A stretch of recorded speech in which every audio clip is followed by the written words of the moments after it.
Good morning. Some years ago, I wrote an article, a paper written by a Scottish anthropologist by the name of Tim Ingold.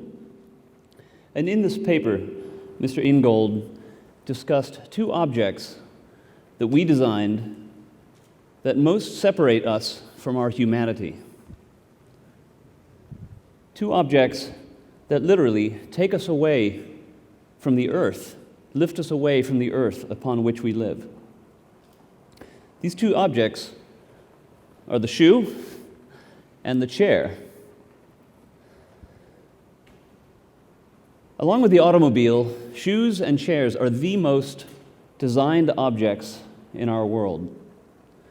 But they exist to literally take us away from the very planet on which we live and walk. Think about it.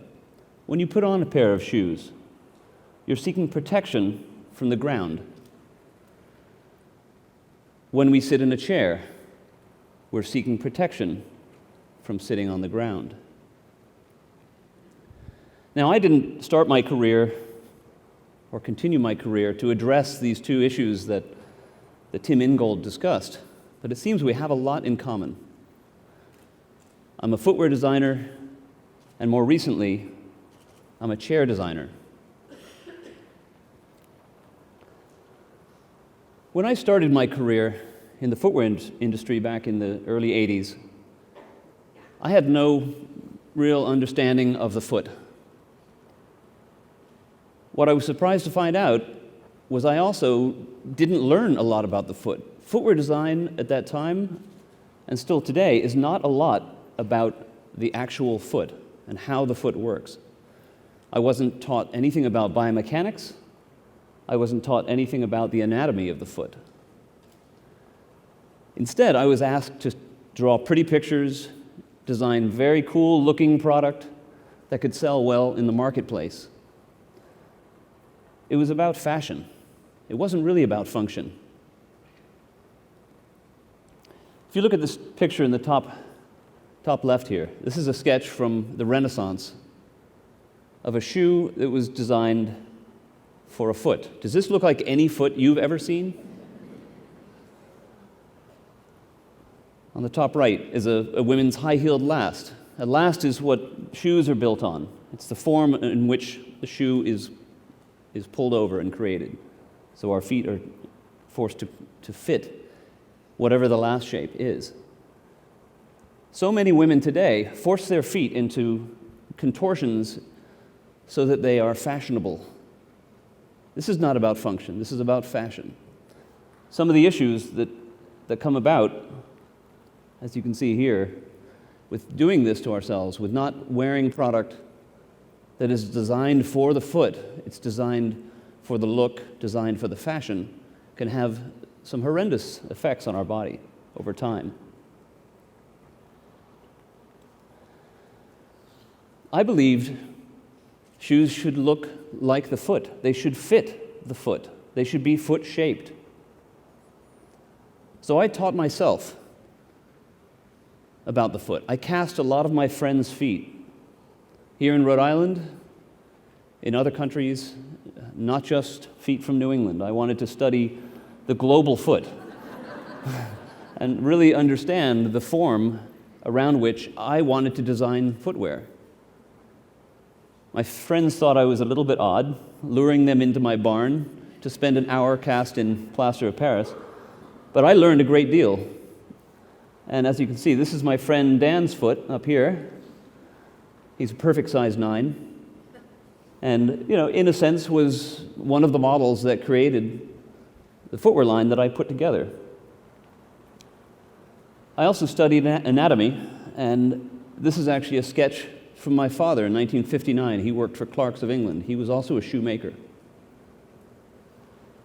And at Clark's, they really do care about the foot. A lot of companies these days don't. They're really more about fashion, not about function. So many shoes on the market today, you'll find, don't fit the foot properly. And we don't think about it. We just buy them for other reasons other than function.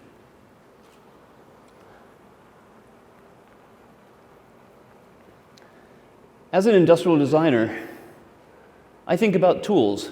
Shoes are tools, chairs are tools. The early tools we created were obviously for survival,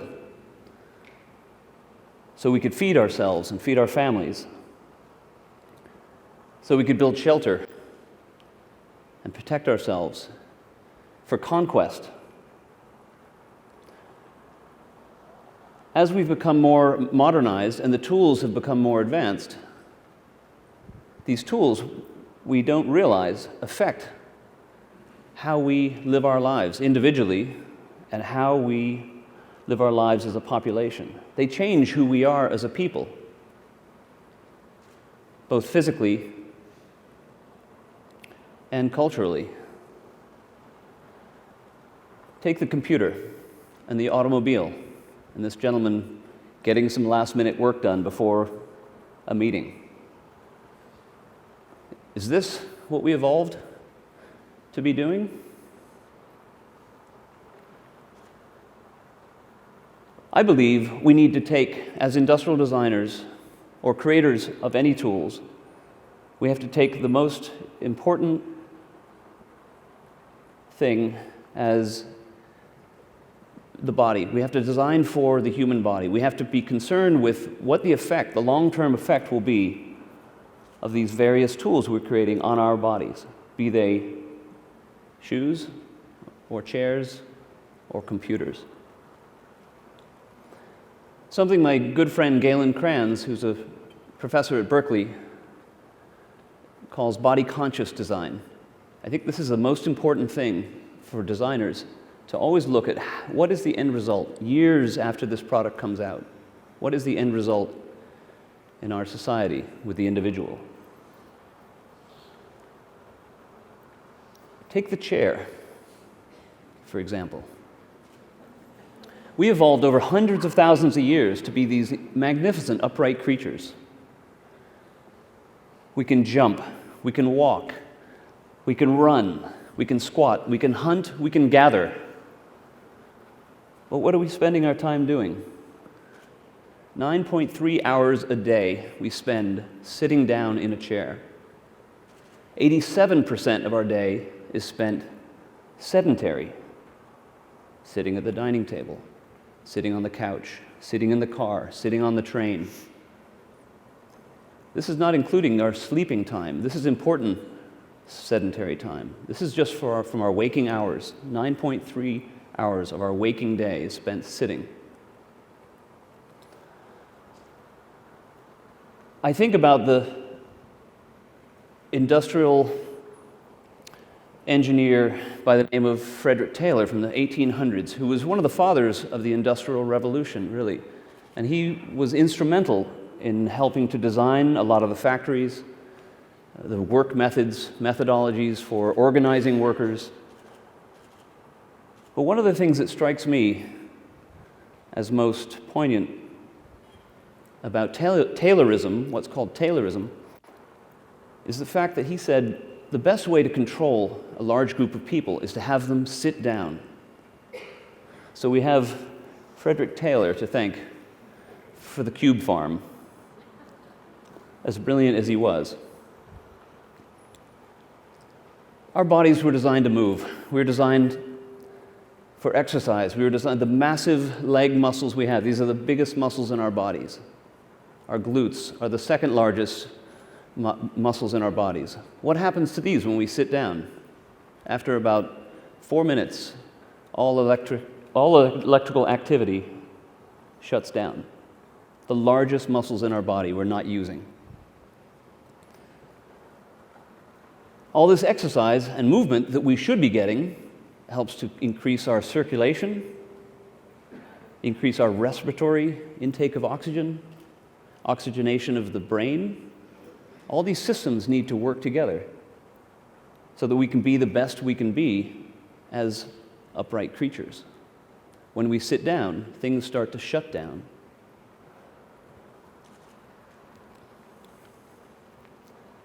All of this sedentary activity across our nation, not to mention the world, has had disastrous effects on the healthcare, on the health issues in this country, particularly obesity.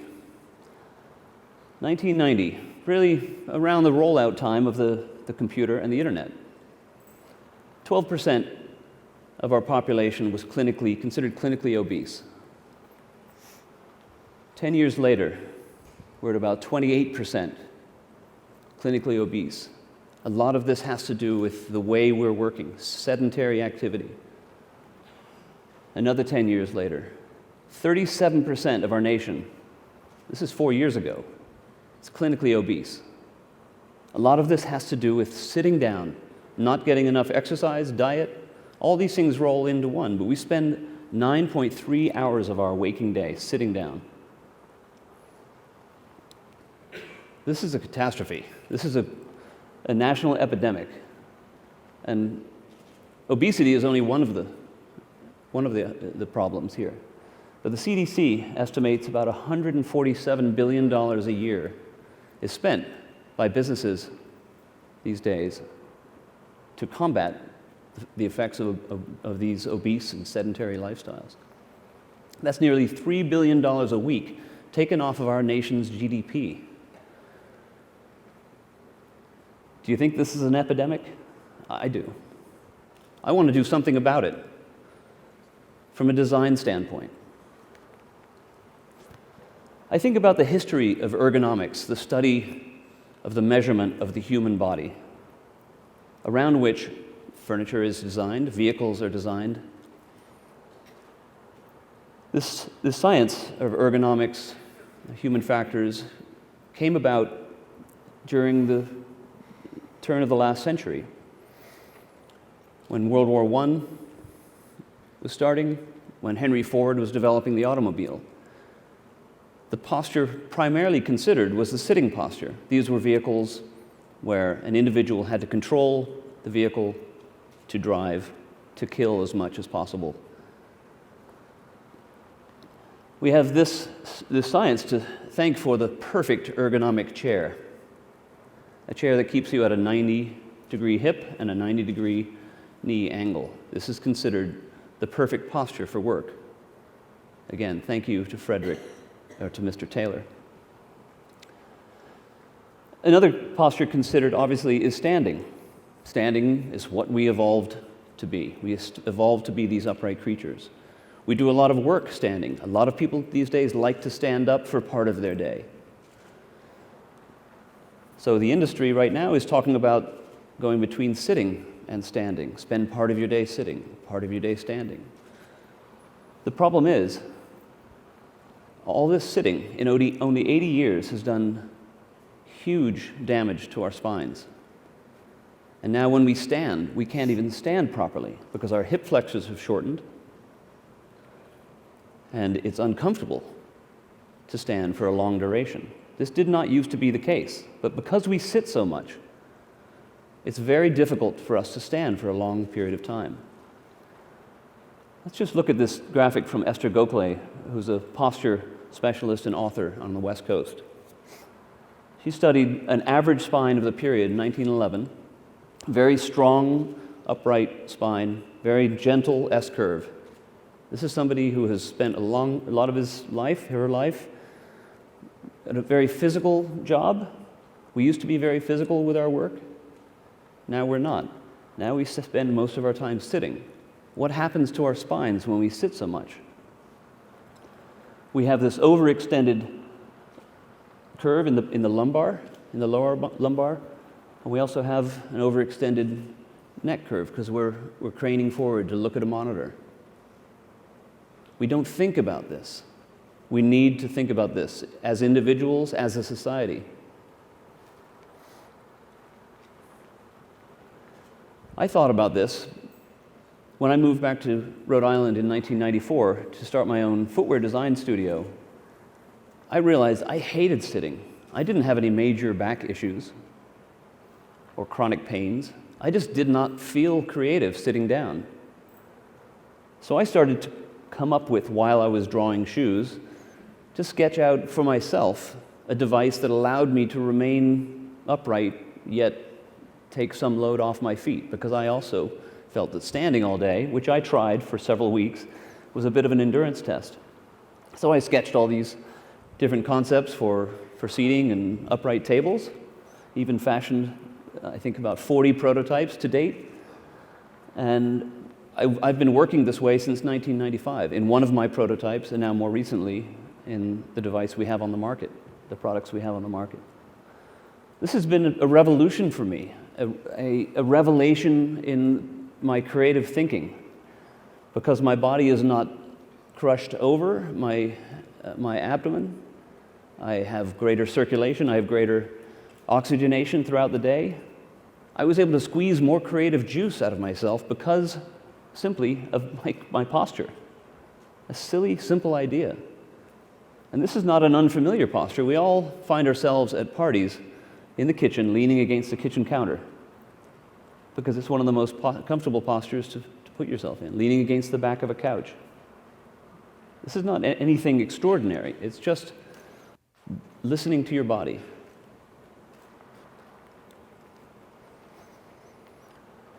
This made me think back to school and how much I hated sitting in school. And as a kid who wants to just run around and fidget, this just didn't seem to work for me. I got into trouble all the time. I'm sure a lot of people did. A lot of people still do. When your body shuts down, your brain shuts down. Can you be the best learner if you're forced to sit in school all day? We first learn to sit when our parents plop us into a high chair so they can bring us up to the table with them so we can be civilized and converse with the adults. The true lesson about sitting, and that sitting is the proper mode in which actual work gets done, happens when we get to school and we're told to sit down, stay still, and pay attention. We conform. What choice do we have? I think this is where we really need to address this issue of sitting. This is where we learn to sit. Sitting is a habit. Remember, we evolved to be these upright creatures. We can break this habit.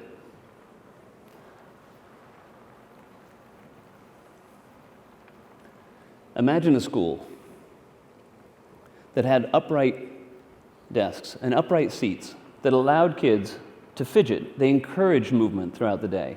What would this do for the absorption of material from the teacher? What about the interaction with the teacher who's already standing? You have a more one-on-one relationship. Not to mention, we burn a huge number more calories when we're upright and moving than when we're seated.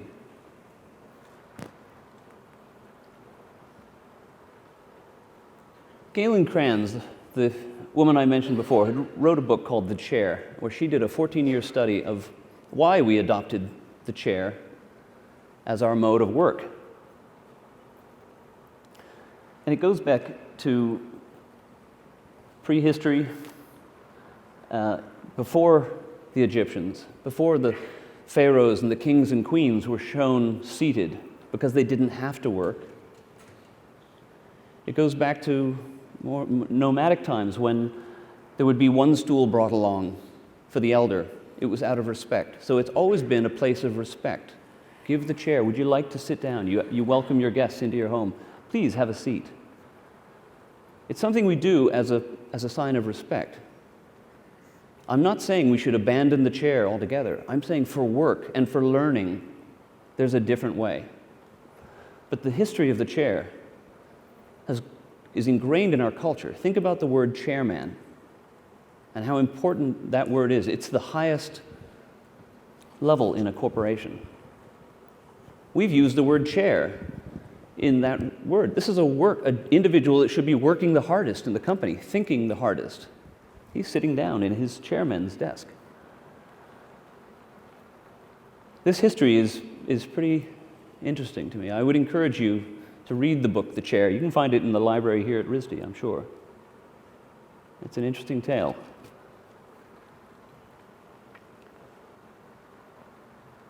So what about a third posture? Those two postures you saw earlier that have been studied by ergonomists, by human factors individuals. How do we get people to work properly? Sitting, standing, sitting, standing. What about a third posture? Why has this huge industry of office furniture, the office furniture industry, not considered a posture somewhere between sitting and standing? This leaning posture that allows you to take a load off, keeps your spine in alignment, keeps your oxygenation high, keeps your circulatory system working well, keeps your head clear. Literally thinking on your feet. Why has this not been considered? By the way, when we float in outer space, this is a picture of, I believe, Buzz Aldrin. And this is obviously another image from NASA showing an individual floating in zero gravity, but it's also the position we take when we're floating in a pool or in the ocean, and we let ourselves go, just release all muscle. It's where our bodies want to get to, this sort of position halfway between. It's where our spine aligns perfectly with our pelvis. Our spine is in that beautiful S-curve. Our head we can hold our head high. We're basically in column. And we become responsible for our posture again. We're not relying on a so-called ergonomic chair to take care of us. We remain responsible for ourselves.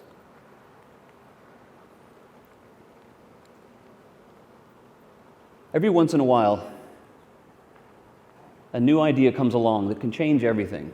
I truly believe this is the time for us to think differently about how we position ourselves physically for work, to allow greater cognition, better return on investment for the company owners, for ourselves, a product that's an extension of our bodies, enabling us to be upright creatures that we are for a long period of time, focusing on a screen, which is what a lot of us do. Almost like a kangaroo tail. Kangaroo doesn't think about stopping and leaning back on his tail, he just does it. It's very similar in concept. I'd like to leave you with this one statement. I'm not a huge fan of Friedrich Nietzsche, but there's more wisdom in your body, and you know this, than your deepest philosophy. I thank you for your time.